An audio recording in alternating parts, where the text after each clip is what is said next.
You know, Michael Jackson once said that it doesn't matter if you're black or white, and I'm sure we can all agree on that point. But I'll say it does matter though if you're black and white, because there's tornadoes. I walked in the shadow of death, left the fear. This is a journey through the halls of hell. Yes people, what is good? I am BA, back once again with another reaction in the Fargo series. This is season 4 and it is episode 10, but this season has 11 episodes, so the finale isn't till next week. And this week's episode is called Happy Last Episode. Fargo has a tendency from season to season to just take an episode to have a complete departure from what we're currently focusing on. The main one that stands out to me is when we got the Thaddeus Mobley episode in season 3. It was completely different than everything else that was going on, but I personally really enjoyed it and still to this day think about that fucking robot story. So yeah, I don't mind it, and besides, I was hoping we would catch up with Irish and Chris Rock's son and see whether or not they were okay. Of course, catching up with them, I should have known it was all going to turn to shit sooner or later, but it started with an interesting premise, this strange hotel with a weird segregated set of rules depending on your political positions, etc. for either side of it. A lot of racist people on one side of it, judging by the dialogue last episode. But yeah, there was something to the premise. I'm not mad at them spending a little time in that place because it's a unique idea to embed into your show, and as long as it's keeping me interested, I guess it's doing its job, and I'd never heard of such a kind of hotel before, so to me that whole setup was unique in and of itself. And then a dog comes into the equation, and you know what, I never even clocked it last episode, but that's a hilarious joke really, isn't it? I get it now, you know, the sign outside of English pubs, no blacks, no dogs, no Irish, yeah, so that's perfect. They are the perfect trio now. And who could ever be mad at a dog joining the squad? A dog only ever enhances your squad. And just when you feel like you couldn't feel sorrier for Chris Rock's son, he lets it slip. It's his birthday, causing a horrible series of events to occur where Irish feels bad, so he's going to go into town to get him something for his birthday. He catches up at the convenience store, sort of gas station-y place, with the orphan in a box character. A shootout ensues, and just when you're thinking, oh no, Irish might die here, a tornado comes out of nowhere and sweeps them both up in it. So like I said last episode, and I'm not even lying here, I will take really bad writing if you make Irish miraculously survive. I will completely forget it's an unrealistic piece of writing, never speak on it again, and just accept that that's what happened and he was that 1 in a billion that would survive being sucked into the eye of a tornado. Because otherwise, Irish and the orphan in a box guy are dead. And I feel equally sorry for the orphan in a box guy, if I'm being honest. I mean, that guy was an orphan in a box. Later in life, he got a donut-hole scar on his cheek via burning, and then he died by getting shredded to pieces inside a fucking tornado. What a shit life. Now, to be fair, there was probably some mafia high points in amongst that, you know, at the bar, having a whiskey, haha, collected the debt today, shot that guy, haha. But you know, how many nights of that were there really? Was it worth the box? Was it worth the tornado? Only one man knows for certain, and he's just been sucked into a naturally occurring wind turbine. And yeah, after that absolute madness, the episode ended with Chris Rock's son deciding to just take the gun and the dog and leave the hotel, and it was a smart choice because it's a weird fucking hotel. As much as, like I said, the premise of it was genuinely interesting, after you learned the mechanics of it all and got to know some of the residents, it's definitely not a place I would want Chris Rock's son staying at any further. So it's good that he left, but now it's again worrisome because, you know, where's he gonna go? What's he gonna do? Is he gonna walk back to the city and find his father? Is he gonna get lost out in the wilderness? Are the mafia gonna find him first? All questions we better get an answer to this week, and I'm assuming it's going to be in colour. Like I said, I see no reason why they would use the black and white for that departure, you know, because we've had departures in previous seasons that didn't use black and white. Like I said, the Thaddeus Mobley episode wasn't in black and white, for example. The only thing I can think is they chose that last episode because they weren't satisfied with the way the tornado effects looked on camera in colour maybe, and they thought they could mask it with black and white. And if that's the case, then fair play, because the tornado looked fine to me. So if it was some shit that they just couldn't quite get away with technologically with their level of CGI in full colour, I'm not mad at that being the reason they made it black and white. It's just obviously always strange when the reason it's black and white is not an artistic artistic choice, but for some other reason or to solve some other kind of problem. Do you know what I'm saying? It would be better if it was clearly an artistic choice. But yeah, all that being said, I'm looking forward to this. It is episode 10 of season 4 and it is called Happy. Let's check it out and see what it's saying to it. Antecedently on Fargo. That last episode made me completely forget about Nurse Mayflower, and she's going to be putting in some work over these next 2 episodes. If she wants to clear her name, she's going to have to visit the hospital of the other guy, and then go after the daughter at the funeral home. She better get her comeuppance. If this fucking character walks away from this shit without any comeuppance, I will be so angry at the writer for making that decision. She has been written like a person that needs the ultimate fucking comeuppance, and I expect to see it, please.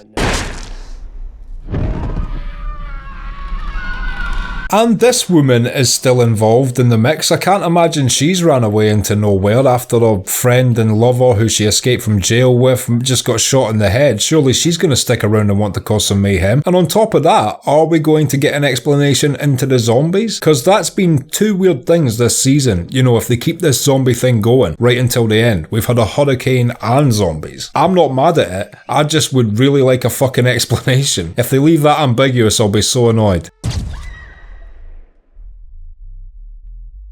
Oh shit! Looks like this is just a war fully erupted between the 2 sides now. They're so realistic. If you ever see old newspaper crime photo clippings, they've done it identical to the way it looked in that newspaper there. Such a price to pay, 2 gangs going to war with one another, because yes, there is so much to gain if you win, because your gang has, you know, the city, you have won. But win or lose, you are losing so many people. Like, surely so much of your operation ceases just due to the numbers lost, it's not worth it. Oh god, here she is.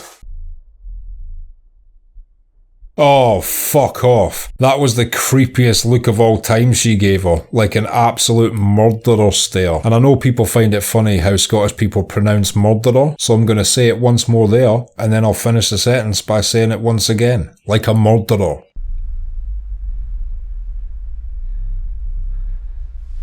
I can't believe I never realised he was Richard Harrow up until I was told in the comments a few weeks back. This guy's a really good actor. If he's in anything else you recommend, let me know, because I really like his performances. Let's go. Yeah, alright, I'm going. What the fuck is going on now? So is he on Chris Rock's side? I assumed he was still on the Mafia's side when he killed the Mormon cop and that other woman at the train station. Was he doing that on behalf of Chris Rock? So many questions as always. He's gonna try and get your goat. Whatever brings him to yes. Look at his little frail old man body. Will Smith, you fucking monster. Do you take a baseball bat to stick insects as well? You know, make it a bit of a fair fight.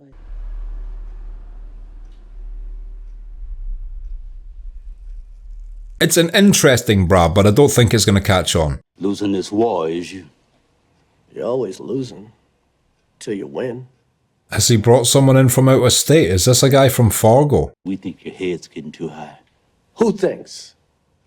Fathers, grandfathers, sharecroppers. That's the everyday people and the people doing the hard work. They're not the people you want to start losing the faith of. Cops decide to bust a head, they don't care which head, long as the color's right. We need your help, Happy. Very true. If anybody wants to get back at him, everybody associated with him is a target. And in this day and age, sometimes even just for being a black dude, they might assume that. That's a Costa Nostra, boy. You think you're gonna what? Drive him out of town? That's true, but I imagine they weren't as hard to deal with out of state in a place like Kansas as they would have been in one of their primary places like New York or Miami or Vegas or something. They killed my son, 10 years old. What did he ever do to anyone? And they killed him. I'm so happy they didn't actually kill the kid. That could have easily happened. I would not have enjoyed this series as much if they'd have decided to take it there.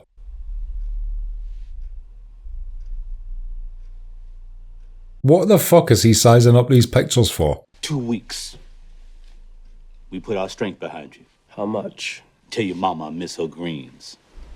I wonder why he didn't even give him a price, but still though, 2 weeks worth of extra manpower might be all he needs to turn the tide in this war. He just has to use every single day of those 2 weeks to go on a full frontal assault. If I kill the brothers, New York's just gonna send 2 more. Don't care about them.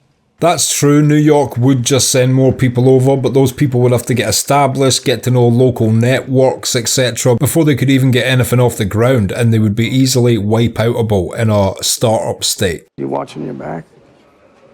For what? You bite the hand that feeds you, you're gonna feel the burn. His little gasp is such a dead giveaway. This poor guy just can't hide a thought, can he? I miss you, kid. When are you coming home? I'm home now. I wish I knew what was going on in this guy's head. Is he a cop now? Is he on Chris Rock's side? What is he doing? And if he is a cop, why did he just shoot Timothy Olyphant and the random woman who wasn't posing a threat at the moment of being shot?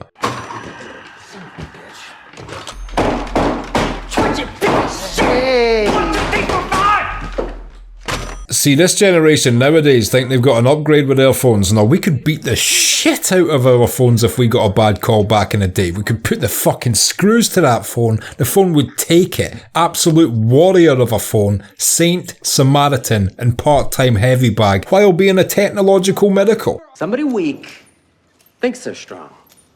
A replacement for Cannon. Somebody we can deal with. That's a difficult plan to pull off. Not only kill Chris Rock, but then also tap up his replacement so you have him in your pocket. I cannot see this plan working.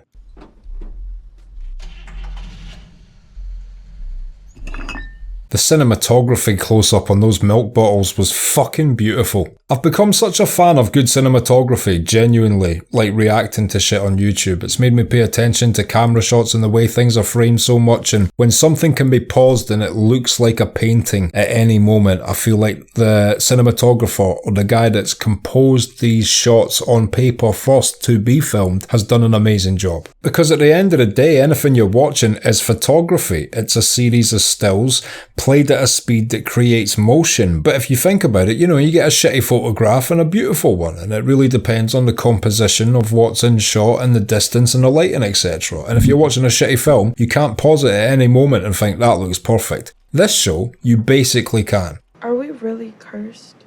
Your great-grandmother was in chains down in Mississippi.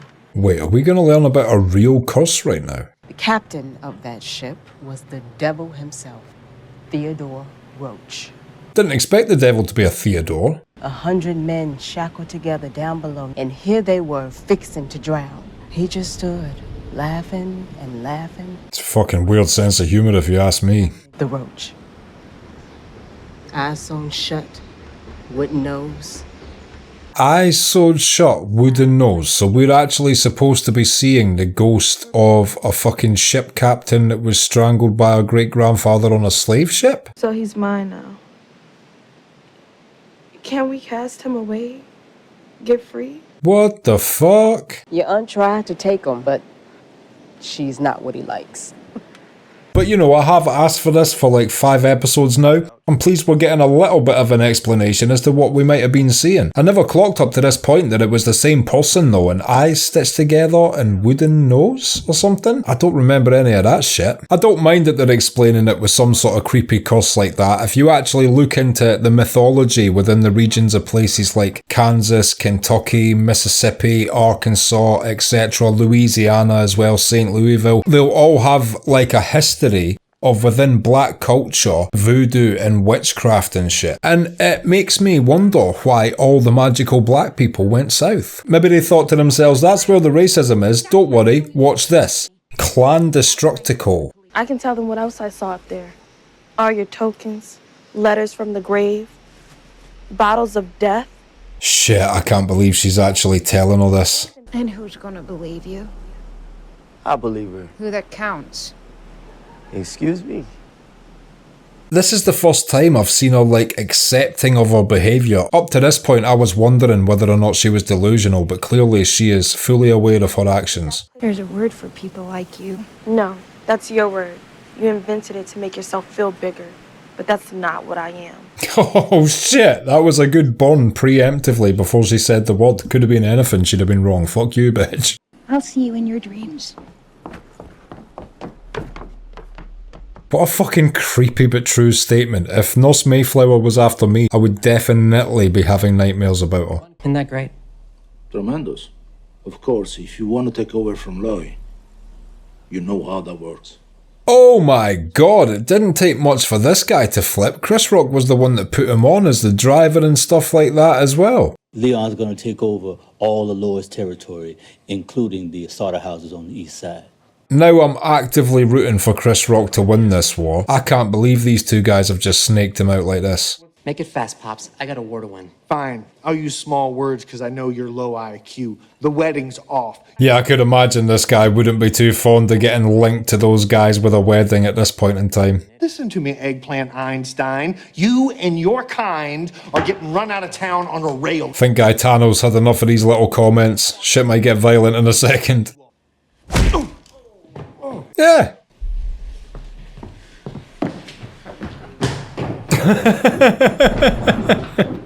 That guy had the best "I'll show you" face I've ever seen. Come here, you big lug. I keep thinking Gaetano's got a pencil behind his ear, but it's just a bullet scar. Anything from the lawman? Well? No. Police raided Apex this morning. Wonder if Chris Rock knows the dire situation he's in just now. His world is crumbling around him. I just don't know if he's truly aware of it or not. He must at least anticipate that they're going to double cross him. It was Leon. Skunk's gonna skunk. Okay, so now he knows at least. Yeah, he's got to know he's fucked now. I mean, unless he can pull something drastic out of the bag, he's done for. Please don't be racists or mafia. Please do not be racists or mafia. Don't suppose you guys could not be racists or mafia by any chance? Hey boy. Oh, for fuck's sake. You got shit in your ears. Oh, hey. Oh yes, fucking shoot them both, mate. We'll never think any less of you for the rest of your entire life. Kill them both here and now. I'm the boss. I tell you what to do. He's gonna make a good future leader, if there is still any sort of empire to grab when he grows up. Start the dam.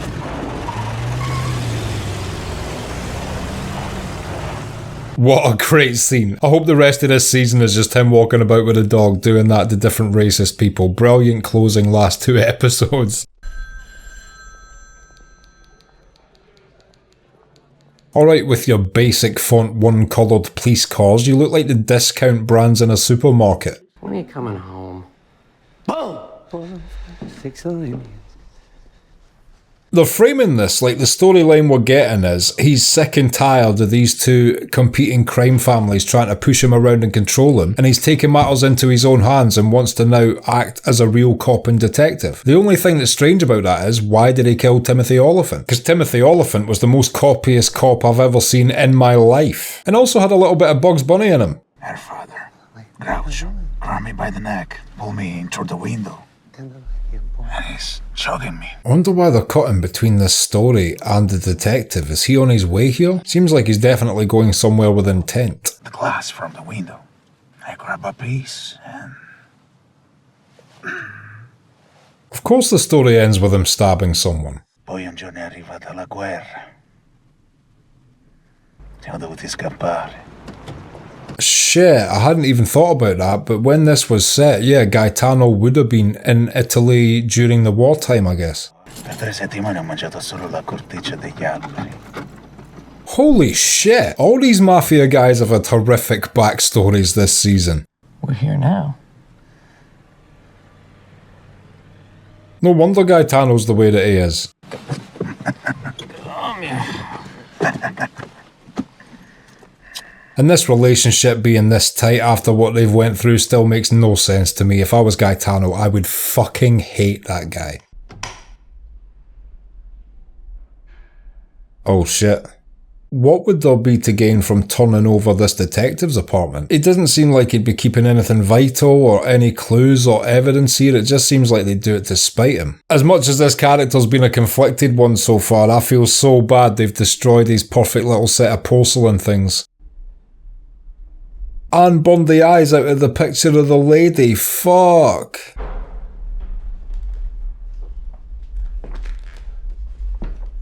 I think this guy might go on a rampage now as well. There's at least 2 characters who have got wild card rampage written all over them right now.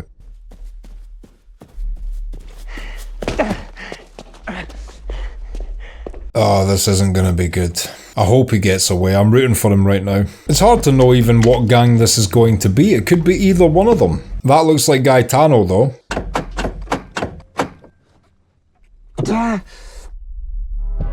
He's having to interrupt retrieving his gun with a little bit of door locking and unlocking. Never a good time to have to do that. Or if time is blotted out your memory. Oh no, we're getting flashbacks to his happiest moment. This is exactly when he died in Boardwalk Empire.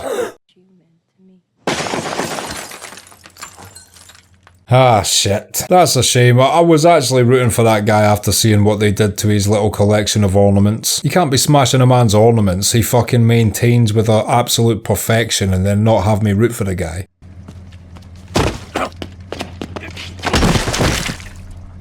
Oh my fucking god. Holy shit, that was unexpected. You know what? That was such a good shocking moment. It almost rectifies when Gaetano slipped a few episodes ago and I said it was a stupid choice. Because without that, I would have seen that coming. But as soon as I saw him start to stumble, I just thought, they're not doing another stupid Gaetano slip joke, are they? But no. He's just blown his fucking head off. Super Mario ain't lets it go in anywhere now. And Detective Guy has locked and unlocked and locked and unlocked and locked and unlocked and locked his last lock. You know, I always give these characters the respectful send-offs they deserve.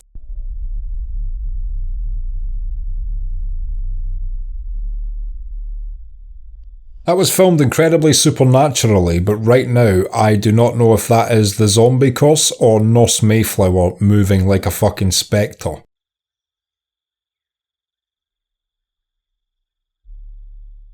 Yeah, indistinguishable. I hope this is the girl having a bad dream, because she did say see you in your dreams, so I'm hoping that was just prophetic and this is her seeing her in her dreams. Otherwise, Nos Mayflower is a bit of a ninja, to be fair. The way she ascended those stairs, she's making Gaetano look even clumsier. Tell me this isn't a dream and zombie cuss guy kills Nos Mayflower. I want none of this to be a dream. I want it 100% to be really what is actually there right now.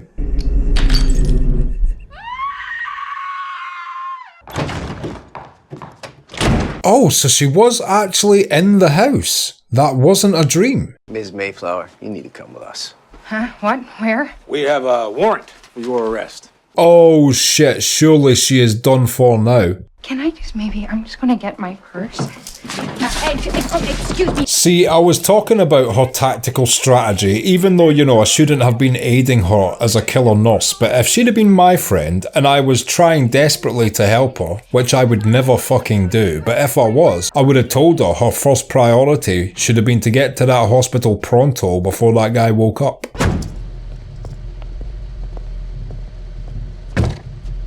Don't look sullen. If you'd have read The Art of War, this wouldn't be happening, but you probably hate Asians. Well, don't worry, Sun Tzu would have hated you too with your inferior war strategy, okay? And thank God she is safe. I can't believe that was actually real and Nos Mayflower was so close to injecting her with something. How did she get in the house like that? Oh man, I can feel like I can let out a sigh of relief. Can I? Does she come back? They always come back. That's what they say about villains, especially monsters. They always come back. Is she gonna wrangle her way out of that? My name is Etherita Pearl Smutney. I have an appointment to see Mr. Cannon. I can't believe I've just done it again. I cannot believe I've just done it again. I was looking at something in the frame there and it completely, the first name just went past my ears. I know her last name is Smutney, and she wanted a meeting with Mr. Cannon, who is Chris Rock, but my god, if her first name didn't just fall out of my fucking head again. The slow deterioration of my brain is beginning now I have turned 40. It's by Henri Renault, painted in 1870 when he was just 26. Damn, she's got so much random knowledge. This woman would be great in a pub quiz. Supposed to make me look like a bad motherfucker. What you say it was called? Summary execution under the Moorish kings of Granada. I wonder why she's came to see him though. You want me to give your parents back their house? No, sir. I came to tell you they earned it. What a legend! She's now going to bat for her parents. Straight away now that Nurse Mayflower has been foiled, she's moved on to her next target. This chick is a legend. I came on my own to right a wrong. We don't do that here. They don't right wrongs there? Sounds like a shitty place. Shot, stabbed, strangled. 27 men requiring the services of a licensed mortician. Nice, he should at least have to pay the funeral costs. She's raising a fine point. Who the hell cares? I already told you, that's not how it works. It seems like he's being a bit unfair at that point. She poisons people. See?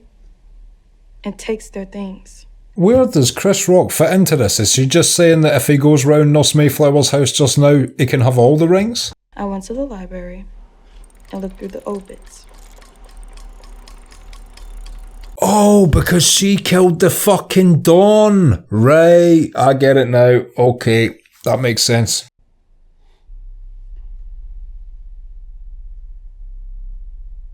How can they best use that to their advantage? Surely that will, if nothing else, instantly diffuse the war, no? Oh, what a great little twist that was. Amazing. Didn't see that twist coming whatsoever. Okay, and that was episode 10 of season 4 of Fargo. Happy, and I will be back in just a minute with my thoughts on that. So happy, what did I think of that? I absolutely loved this episode. There was multiple shocking moments, and I feel like this season's definitely building to its crescendo now. And when I say that, it's because Fargo has multiple episodes with multiple crescendos of multiple story arcs and twists you don't see coming. They do that every season. The last couple episodes of a Fargo season are always epic. And yeah, this one just had 2 absolutely shocking moments in it. Well, 3 really, because we got a bit of development from the detective with OCD this episode, and then we saw how much he fondly looked after those things. And whenever you see someone give something love and attention, even an inanimate object, your heart has to break for them when you see someone else just destroy it. So yeah, in that moment, your mind switches and you begin to root for this guy who you weren't sure what he was doing the last couple episodes, shooting that woman, shooting Timothy Oliphant. Not sure who he's working for and who he isn't, but instantly you hoped for the best for him, only for him to run outside and get shot by Gaetano. And you think, fucking hell, that's tragic. But as I said, I saw it coming, because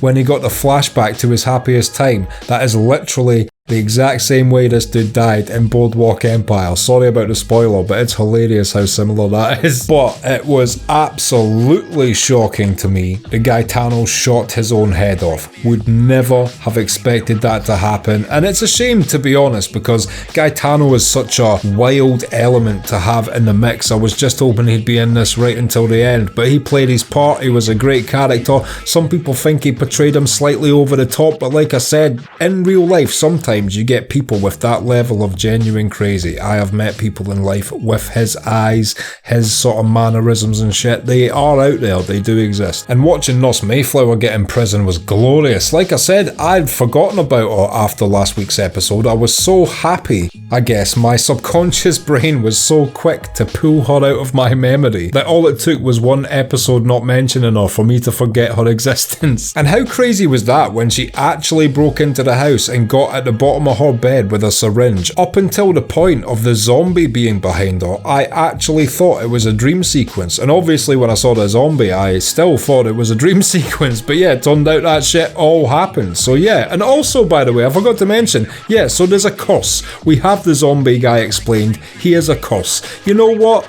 Not mad about it at all. Fuck it. Put a very serious drama together, throw in a weird fucking ship captain course, and a fucking tornado. I love it. And that last scene absolutely shocked me again. Never saw that twist coming, had no idea that's who the ring belonged to. Just didn't put two and two together in my mind. Even though we saw Nos Mayflower do that to the Don when she killed him, I didn't for a second think that that would be the same ring that the girl got. So how Chris Rock's going to use that information remains to be seen, but it definitely seems like this little thing could potentially turn the tide of the entire war, and I'm looking forward to seeing this season conclude next week. If you've liked this video, click like, subscribe to the channel to see more videos like this, ring the bell to be notified as to when they drop. If there's anything you want to talk about, comment down below, and share this around to anyone you think might appreciate it or want to watch these reactions along with us. My Patreon link is down in the description. If you become a patron, you get access to my blog, you get access to these reactions I put on YouTube a month and a half in advance, and you also get access to full-length versions of everything I react to. So consider becoming a patron, it helps me and my channel out so much, and until next time,